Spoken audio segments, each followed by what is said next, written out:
السلام عليكم، ازيكم؟ بكره ان شاء الله مباراه مرتقبه بين فريق نادي الاهلي والنادي الاسماعيلي في الدوري المصري. بكره هتكلم عن المباراه، وهتكلم على طريقه لعب الاهلي، طريقه لعب الاسماعيلي، وهعرض حالات حصلت في المباراة للفرقتين الأهلي والإسماعيلي، ونشوف طريقة اللعب بتاعت طريقة اللعب هنا، وكمان نقطة الضعف هنا ونقطة الضعف هنا. نخش في الموضوع على طول، استنوني. دي آخر تشكيلة للنادي الأهلي في آخر مباراة في الدوري مع النادي المصري. كان محمد الشناوي في حراسة المرمى، علي معلول باك شمال، محمد عبد المنعم، رامي ربيعة، محمد هاني، رضا سليم، امام عاشور، احمد نبيل، كوكا، والو ديانج. وفي الهجوم انطونيو موديست وبيرسي تاو. ده اخر تشكيل نادي الاسماعيلي كان مباراة الاتحاد. حراسة المرمى احمد عادل عبد المنعم، باك شمال اياد العسقلاني، محمد هاشم، محمد نصر. خط الدفاع حمدي النقاز باك يمين، وعمر الساعي، ومحمد سيد مخلوف، ومحمد عبد السميع. وفي الهجوم مروان حمدي وياو انور. طبعا هنشوف كده حالات مباراة الاهلي ونادي انبي، اخر مباراة لعب الاهلي في الكاس. الاهلي طبعا اهو، ده الجول بتاع موديست مهاجم الاهلي. شوف استلم الكرة في منطقة الجزاء، ومن بين 2 لعيبة من انبي وراح شاط الكرة. هنشوفها من الاول من الزاوية التانية. من بين 2 لعيبة من انبي وشاط الكرة حلوة قوي، خدعت الجون والمدافع ودخلت في المرمى. طيب كرة تانية، فرصة تانية من ناحية اليمين للأهلي برضو، لعبوها حلوة قوي هتترفع.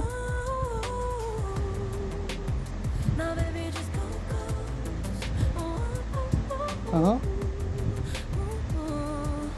مدافع انبي طلعها بدماغه، اتردت دي امام عاشور اللي استلم الكرة، ومدافع انبي بيحاول معاه ولكن عدى من جنب 2 لعيبة ودخل اكتر، وراح شاط الكرة على طول بشكل غريب جدا، ومفيش حد مراقبه ومفيش حد كلمه.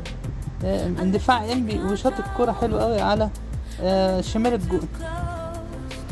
زي ما احنا شفنا كده، الاهلي فريق خطير معاه مهاجم موديست ده، مش عارف هيلعب الماتش ولا لا، بس يعني متهيألي هيلعب. لاعب برضو كويس، وبيعرف يخلص الكور الفرص. وفي لعيبة تانية الاهلي زي ما احنا شفنا كده في الفرصة اللي فاتت دي، او في الهجمتين اللي فاتوا دول، بيعرف يوصل بأسرع طريقة سريعة لمنطقة جزاء الخصم. وبيعرفوا ازاي، يعني لو حتى في 2 لعيبة او كذا لعيب في منطقة الجزاء او منطقة الجزاء فيها زحمة، بيعرفوا يخلصوا الفرصة، الكرة، الهجمة كويس جدا، زي ما احنا شفنا في كرة موديست، وزي احنا شفنا في كرة امام عاشور في الجون التاني في امبي. طبعا احنا جايبين حالتين بس بنتكلم عليهم لكل فريق. شفنا الكرة من اول الهجمة كانت من ناحية اليمين، رفعوها من ناحية اليمين. انا بتكلم على الجون التاني للاهلي، فاتت من مدافع انبي شالها براسه من قلب منطقة الجزاء، استقبلها بشكل كويس جدا امام عاشور اللي سندها، ودخل بيها منطقة الجزاء من جنب كذا لعيب، يعني عدى من 2 لعيبة. بعد كده عدى كان في 2 لعيبة تاني، ومن جنبهم على طول من وسطهم شاط الكرة بشكل حلو قوي يعني كده شفنا في الفرصة دي إن مفيش رقابة على مهاجمين الأهلي من دفاع إمبي. تمام. يبقى نتكلم دلوقتي ليه دفاع نادي الإسماعيلي لازم يخلي باله كويس جدا من إمام عاشور، وكمان يعني بشكل كبير باك شمال الأهلي هيبقى علي معلول، وبرضه سواء مهاجم سواء طبعا كهربا مش هيلعب بشكل كبير، موديست هو اللي هيلعب، وكمان هيبقى في قفشة، يعني 3 لعيبة أخطر من بعض. لازم الدفاع الإسماعيلي لازم يعمل لهم 1000 حساب. تمام. هرجع لكم تاني، نروح معاكم بقى لمباراة الإسماعيلي والاتحاد ونشوف الفرص اللي جت للإسماعيلي. الكرة اتلعبت من منطقة الجزاء نادي الإسماعيلي لياو أنور اهو ناحية الشمال، اللي هياخدها ويجري بيها بسرعته وهيعدي من مدافع الاتحاد بشكل جميل جدا. مدافع الاتحاد حاول يعرقله ولكن لا، عدى منه.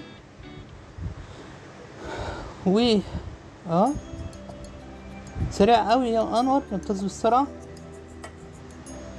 وهيخش بيها منطقة الجزاء لحد ما مدافع الاتحاد هيتدخل معاه في الكرة وهيعرقله وياخد منها يا انور ضربة جزاء بشكل جميل جدا. وطبعا ضربة الجزاء شاطها حمد النقاز على يمين حارس المرمى.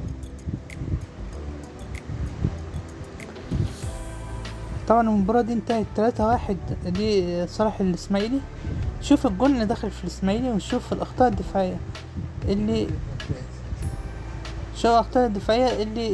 في الاسماعيلي، في دفاعات الاسماعيلي. الكرة اتلعبت من ناحية اليمين بالغلط من عبد السميع، تتقطع طول الاتحاد ناحية اليمين. هاتوا خد حلو قوي من لعيبة الاتحاد، اللي بيستلم الكرة وهيرفعها على طول في منطقة الجزاء للاعب مبلول اللي استلم الكرة،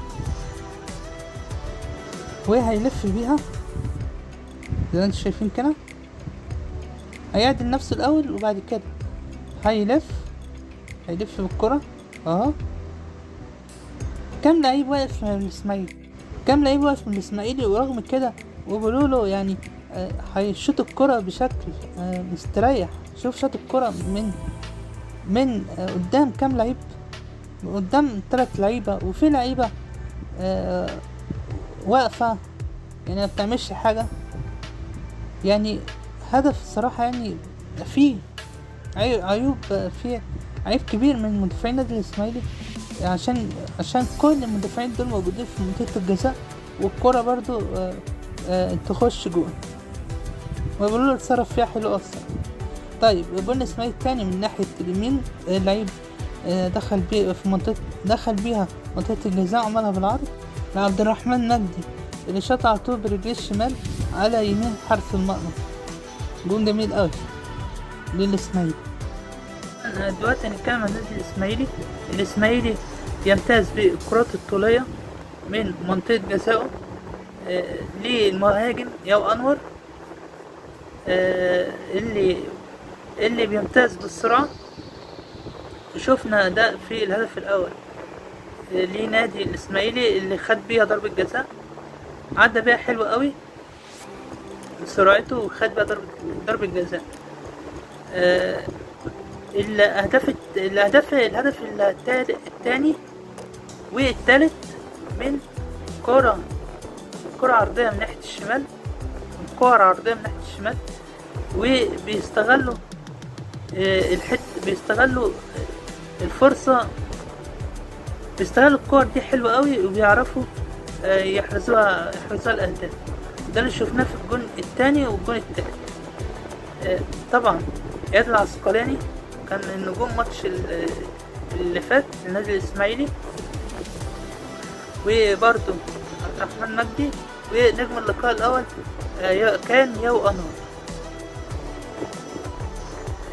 الاسماعيلي لو لعب بطريقة منظمة ويلعبوا على الهجمات المرتدة، يعني هو ده الحل للإسماعيلي في المباراة القادمة.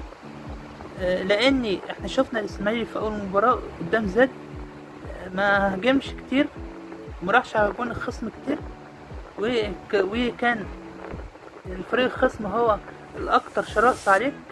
يعني هو ده اللي هيحصل في مباراة الأهلي. أنا بقول كده لأن الأهلي غير زد غير الاتحاد. الأهلي فريق شرس جدا على مرمى الخصم. يعني فأنا بقول لعيبة الإسماعيلي يلعبوا بطريقة دفاعية وبنظام، ويلعبوا على الهجمة المرتدة من عند عبد الرحمن مجدي أو إياد العسقلاني لو أخد مهام هجومية.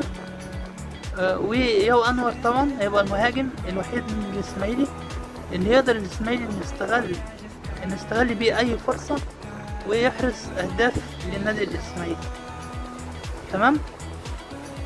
حراسة المرمى يبقى محمد فوزي، عليه هيبقى اختبار حقيقي بالنسبة له صعب.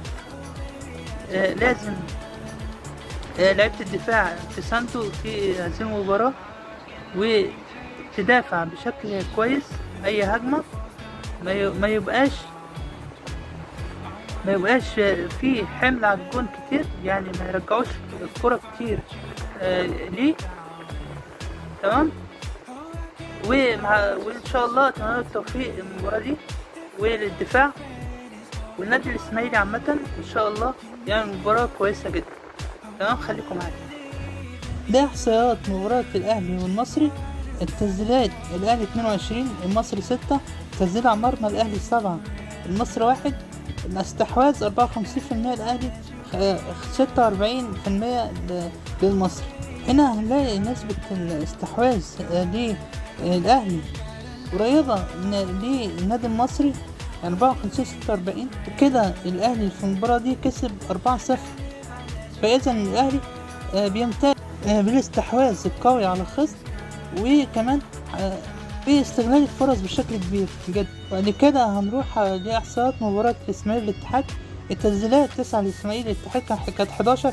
التسديد على مرمى 4 للإسماعيلي، 5 للاتحاد. الاستحواذ 55% للإسماعيلي، 45% للاتحاد.